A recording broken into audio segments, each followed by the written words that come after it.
Let's continue now with Martin. And Martin Weiner is a full-time architectural practitioner with 30 years of experience. A member of the Architecture Lobby and the Alternative Building Industry Collective, he writes about architectural practice and climate. He is a newcomer to boredom studies. Martin? Thank you, Christian. Okay, that should be better. Do you see the intro screen? Yeah. Yes. Okay. Okay. Thanks for your patience. Well, you made it to the end, and thank you for all the wonderful presentations and for the opportunity to show some of my thoughts here and my research. I apologize, I'm reading. Marios, I think, has dropped off, so I apologies for that to him. My research focuses on the history of plastics and petrochemicals in architecture and construction. This presentation addresses two interconnected themes: the role of the banal, the mundane, and the monotonous in architectural discourse, and the experience of boredom among architectural and construction industry workers. To do so, I briefly trace the progression in the latter post-war period in core economies, from plastics' foregrounding and celebration in pop art and architecture, through a decades-long plastic gap during which plastic's impact was implied but not named in architectural discourse. And by architectural discourse, I mean criticism, journalism, scholarship, and avant-garde practice, sometimes referred to in the architecture world as big A architecture, as opposed to, say, building or construction. The difference between big A architecture and plastics, and the subsequent reemergence in the mid-1990s associated with a newly revitalized focus on plasticity among a niche avant-garde.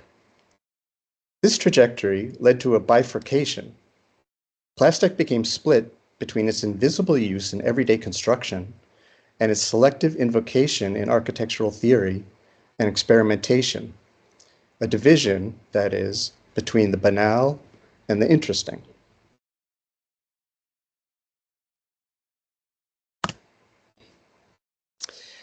I begin with a line from a short story written in 1966 by the American writer Donald Barthelme called The Balloon. In Barthelme's story, a massive amorphous balloon appears mysteriously hovering over Manhattan, a kind of immense off-season Thanksgiving Day blob. Oh, sorry, that's an American reference. We have a parade every year with floats. That is a big spectacle. The balloon's disruptive effect, variously delighting or consternating the city's denizens, was not merely due to its size or inexplicable appearance, but its purposelessness. The balloon offered only the unmistakable fact of its very large physical being there, and the formal incongruity with which it contrasted the familiar forms and habits of day-to-day living. Barthelme talks about its contrast with the hard, flat reality of the urban structure. Uncategorizable, the balloon nevertheless demanded a summing up. Some people, Barthelme writes, found the balloon, quote, interesting. Compare for a moment how avant-garde architecture purports to play the part of Barthelme's balloon. Incongruous, strange, architecture's contours are set against the backdrop of the ordinary, what French philosopher and sociologist Henri Lefebvre referred to as everyday life, in contrast with which architecture delineates its identity and relative autonomy. For Lefebvre, everyday life constitutes what is left over after all distinct, superior, specialized, structured activities have been singled out by analysis. Everyday life includes the built, unbuilt, anonymously designed, natural or synthetic, plain buildings, empty lots, unpicturesque ruins, as well as the psychic and emotional lives of its residents. After specialized discourses, of which architecture is one, have staked off their turf.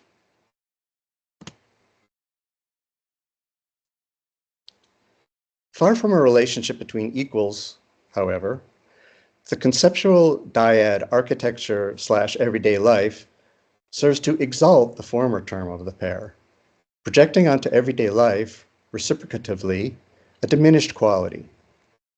Architecture's other, against which it defines and maintains its institutional identity, therefore is not building as is often posited, nor is it everyday in a neutral sense, but rather a drabber version of it, the mundane, the unremarkable, the banal.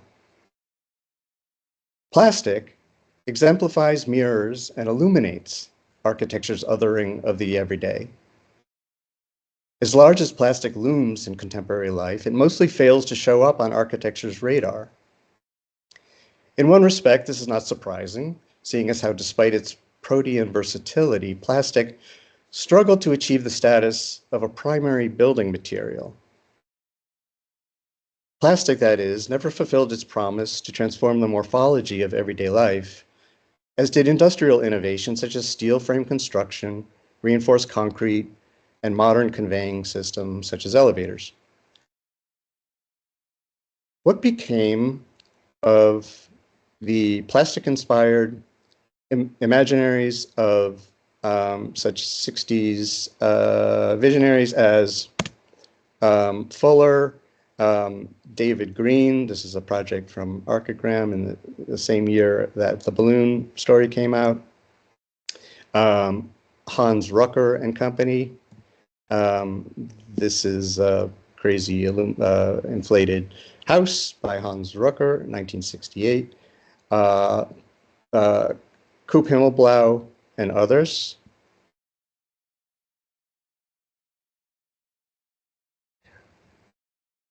Where are the plug-in clip-on pods, monocoque shells, and capsule domes?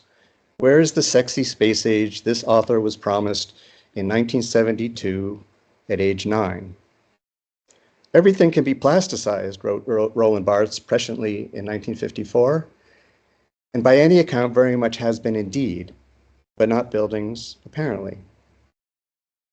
Architecture's disregard of plastic is due, however, not only to plastic's material limitations, but to the limitations of its normative disciplinary boundaries, which have prioritized issues of style, morphology, and technique.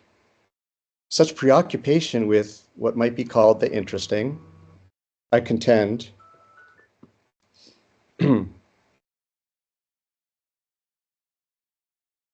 caused architecture to miss the big story, namely, plastic's stealth infiltration of the built environment, its logic permeating everyday practice and the very substance of everyday life.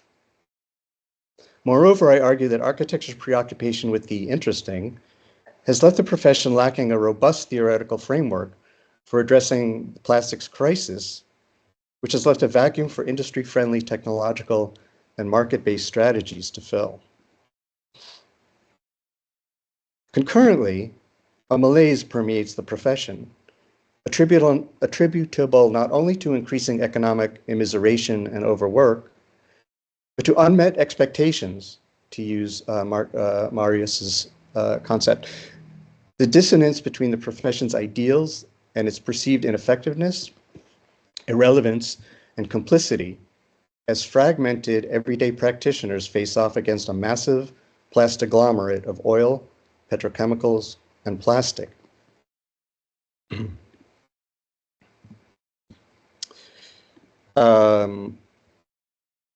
Plastic Gap, 1973 to 1993. Scholars Alexander Davidson and Billy Faircloth each note an abrupt drop-off in interest in plastic among cultural producers not long after the heyday of plastic pop futurism in the late 60s. This they see as a reflection of growing public concern over plastic pollution and toxicity, but most markedly to the first global oil shock of 1973. Tripling oil prices almost overnight and the cost of plastic with it, the 1973 oil embargo set off global recession, revealing the depth to which industrial economies had come to rely on fossil fuel-based energy regime. But while plastic's declining reputation initiated a long-term departure from the cultural stage, Industrial plastic production bounced back vigorously, returning to pre-oil crisis levels by the early 1980s, sorry. Plastic production would go on to quintuple by 1993, driven by production improvements, expanded global markets, and the discovery of ever greater uses for plastics and petrochemicals. So you see the little blips that indicate the oil shocks in the 70s, and it just kind of moves on. Whereas plastic as the foregrounded component in architectural production, avant-garde production, really kind of receded to the background. Among these expanded uses were building materials. While unsuitable as structure, cheap available plastic lent itself to countless other everyday building applications, everything from flooring to cladding, roofing, sealants, waterproofing, insulation, decor, and furniture. So much so that today the construction sector accounts for nearly a fifth of global plastic production, roughly 80 million metric tons of plastic per year, a figure that has tripled between 1990 and 2019, and which is second only to the packaging industry. This moment, historical moment, representing plastic's withdrawal from architectural discourse and concurrent explosive dispersion of plastic across realms of everyday life, marks a decisive separating, I contend, between the banal and the interesting.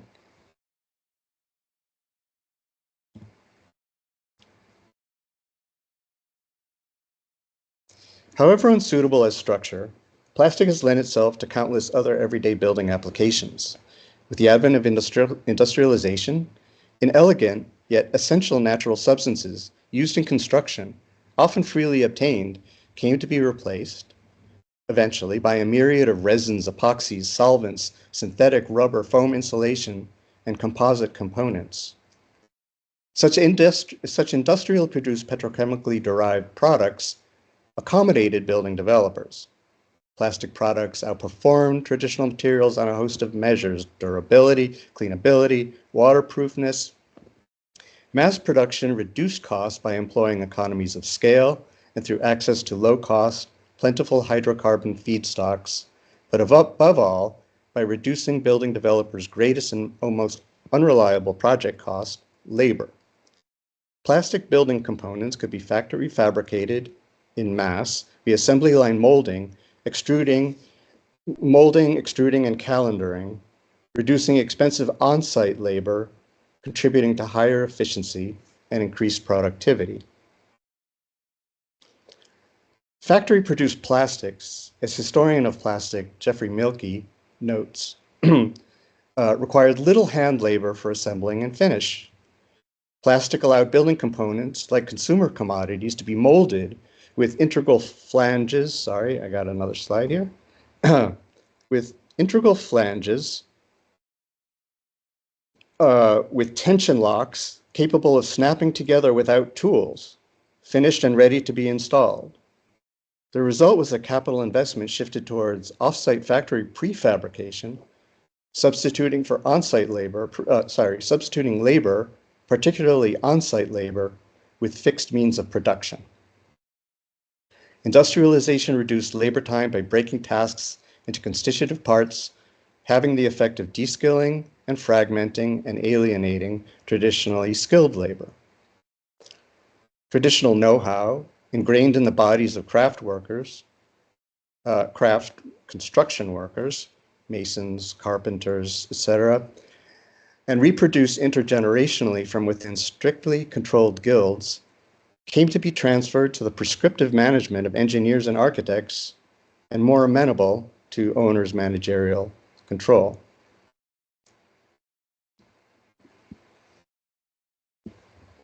If steel and reinforced concrete effectuated the real subsumption of construction labor throughout the course of the Second Industrial Revolution in the realm of production, the subsequent development of petrochemical-based materials deepened it, effectuating transformation at not merely the mechanical, but the molecular level. Petrochemical-based production further displaced construction labor, globalizing it.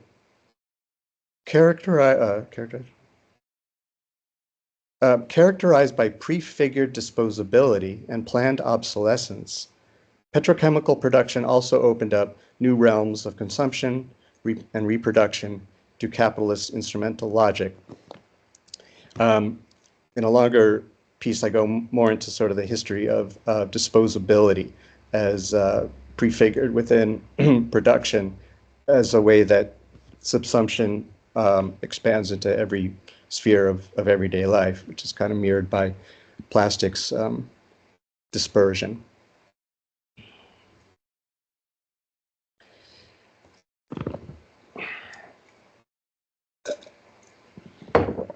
Consider as modest a material as putty, for example.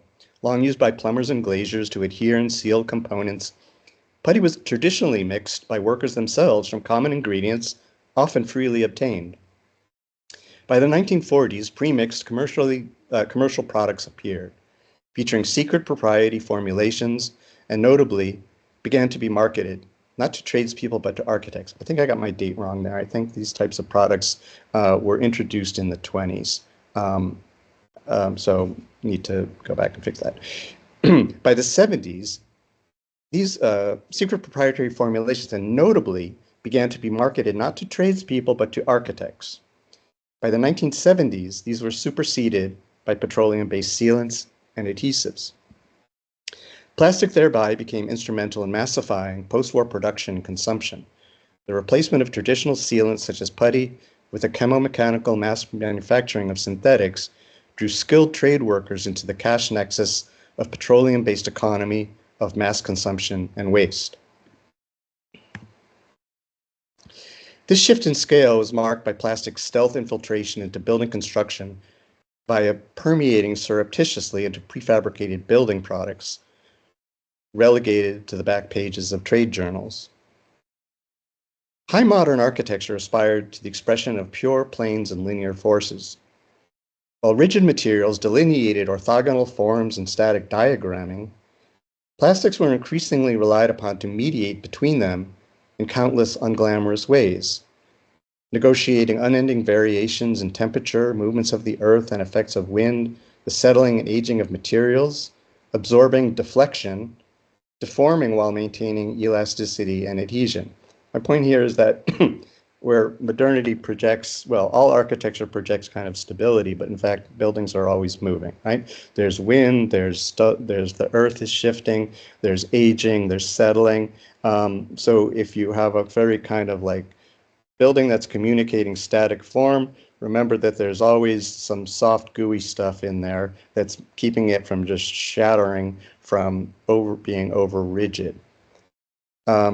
Sticky, pliable, and formless, plastic, pushed out of sight like a dirty thought, nevertheless continued to much of the heavy operational lifting behind the scenes.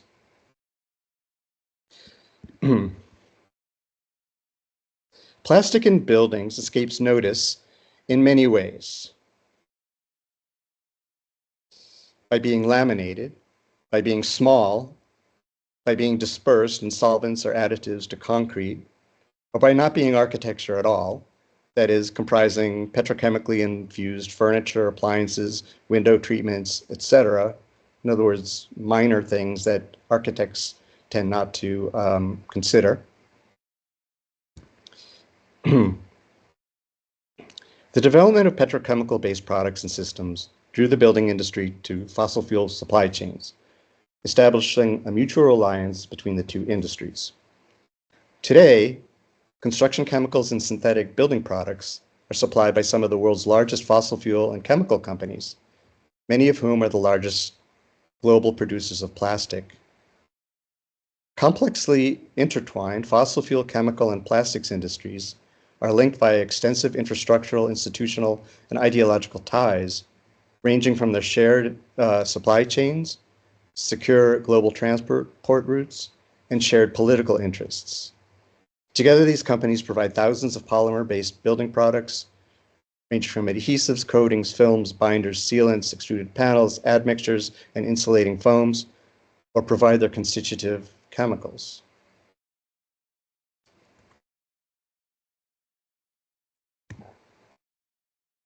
This was the slide for small.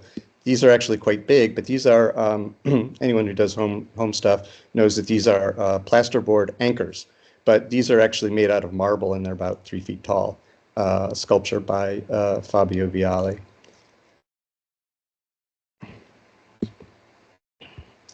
Such is the inheritance of everyday building industry practitioners, architects, designers, builders, procurement agents, construction workers, building product fabricators, and purveyors. Behind these products lie vast pre-existing social, financial, and legislative networks that define and limit product choices over which building industry workers have little control but are compelled to navigate. Embroiled within this nexus of building products and labor, architects and designers are incentivized and softly coerced into specifying synthetics to satisfy project requirements based on cost, performance, appearance, and availability, normalizing and legitimizing plastics use. The aggregate network of all such entrenched structures form an inertial force termed lock-in by climate theorists, a self-perpetuating feedback loop in which architects' use of plastic in buildings serves as both cause and effect. And I will quickly conclude here. Thank you for sticking with me this far. Just a few minutes more. Conclusion, the plastic pastoral. Quote from Henri Lefebvre. He writes, "Banality? Why should the study of the banal itself be banal? Why wouldn't the concept of everydayness reveal the extraordinary in the ordinary?" That's from the Everyday and Everydayness. Lefebvre's most urgent goal, as sociologist Stanley Aronowitz has written, is to recapture genuine experience and free the concrete from its subsumption under the abstract, represented most powerfully by technology and its companion administration.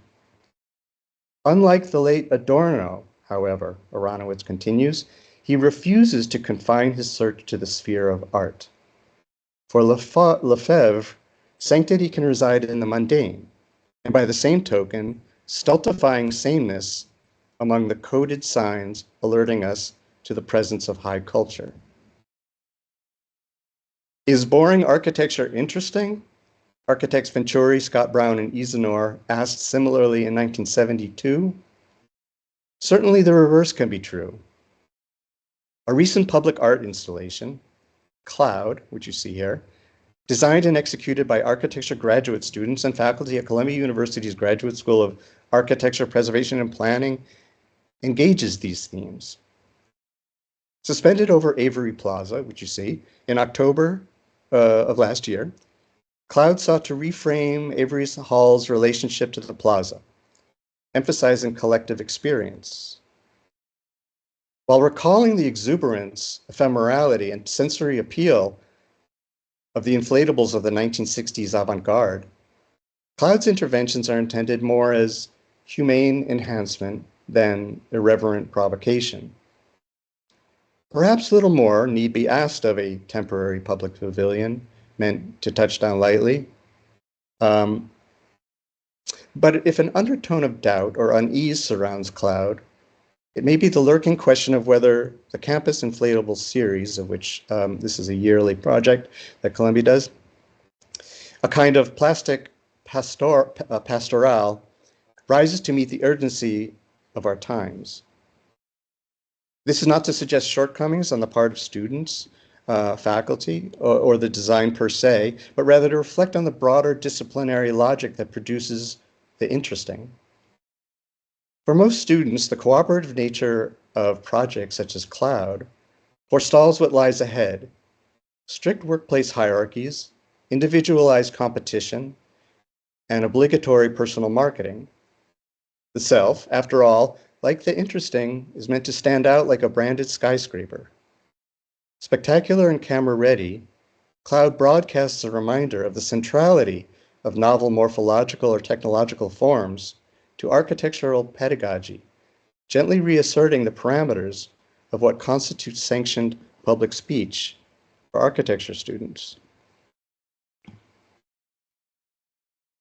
Our mistake may be in excluding the banal, deep within whose etymology lie associations not with the trite and hackneyed, but with notions of public speech and communal property. Misidentifying it as the source of our alienation, architecture excludes the mundane, failing to appreciate the built-up energy contained within it.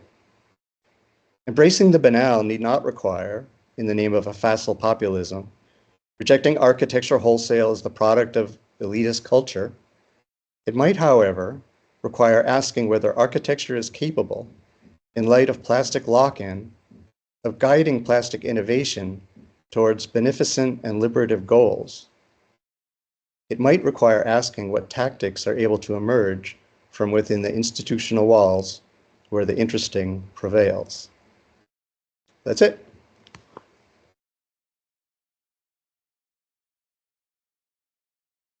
Thank you, Martin. Does anyone have any questions, comments? Well, I do have one, quite a few uh, from the architectural point of view, but perhaps the one that strikes me the most is that you seem to suggest that architecture's plasticity, or perhaps mutability, or this continuous change, is both banal, also possibly interesting. So you have the banal and you have the interesting. So how do you conceptualize the link between boredom and these, let's say, opposites? Well, as I say, wish to be transparent. I'm a newbie to boredom theory, but I think I would be sympathetic to Marius's idea of boredom as a socially constructed form of life, right? So I think that my point is really that it's maybe the operation of a pathetic fallacy, right? If you're familiar with the term, that we can locate boredom in the things, right? I mean, we routinely talk about standardization and monotony of our environments. Even, in some of the presentations, this is discussed very articulately um, as inducing these kinds of feelings, right? So, but I'm trying to talk about what in another part of the paper is a kind of like the performing or rote kind of acting in a kind of as if quality. So where you have maybe the perpetuation of conventional forms, well, they're conventional in that they're unconventional, but set within a conventional setting. What a teacher of mine used to talk about, and excuse me for my language, they talk about the turd in the plaza, right? So the turd in the plaza is a way of looking at sculpture where it's a thing that goes in a plaza, right? So what the thing is, the internal details, right, internal to the composition of whatever the turd is almost irrelevant and overpowered by just the fact that it is serves a social function, which is maybe something that decorates the base of a building, or is there because to have nothing there would be horror vacui and we would all lose our minds. So I think that it's maybe to reiterate the point that Aronowitz makes about Lefebvre, that finding sanctity in the everyday is one thing, and maybe questioning the impact of cultural products is sort of part of this. I don't know, maybe what Alvaro would talk about is a kind of self-reflection, but in regard to objects of the world, right? Like it's just a kind of emotional and phenomenological honesty. Does that answer your question, Christian? I'm not sure I did. Uh, yes, I th- I think that it's a very interesting approach. I think that it could also perhaps be kind of extrapolated to, I don't know, the history of modern architecture in itself, rather than just this specific period that you talked about. But I also uh, I think that architecture makes the case perhaps very clearly that the banal is not necessarily boring. The boring is not necessarily the banal, and therefore it becomes this more kind of circle of, let's say, conditions that are linked with um, any other questions or views for Martin?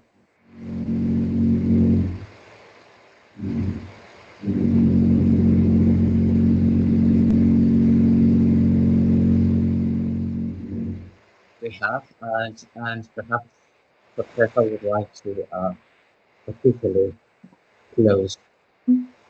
Thank you, Christian.